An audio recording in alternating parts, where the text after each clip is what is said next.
এই ফ্যাসিস্ট জালেম সরকার কর্তৃক বাংলাদেশ জামায়াত ইসলামের কেন্দ্রীয় নায়েবে আমির থেকে শুরু করে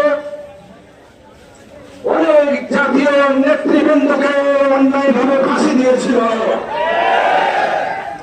অনেক ভাইকে গুম করে আইনে ঘরে বন্দী করে রেখেছিল,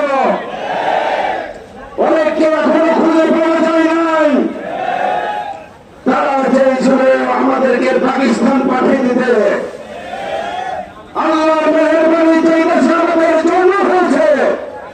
আমির জামাত থেকে নিয়ে শুরু করে কাউকে পাকিস্তান যাওয়া লাগে নাই, বরঞ্চ তাদের বাবার বাড়ি আমাদেরকে দিল্লি যাওয়া হয়েছে। আগামীকাল বাংলায় ঘুরে তাদের ঠাই হবে না ইনশাআল্লাহ।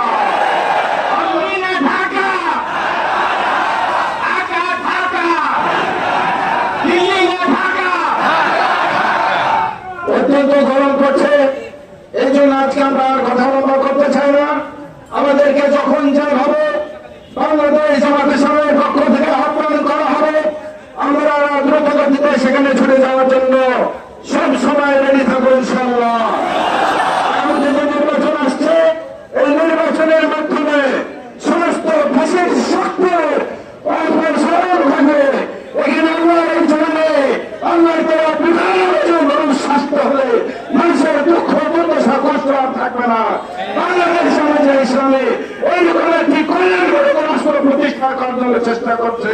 আমরা সবাই ঐক্যবদ্ধভাবে এই চেষ্টাকে সফল করার জন্য সর্বদাই লেগে থাকবেন ইনশাআল্লাহ। আসসালামু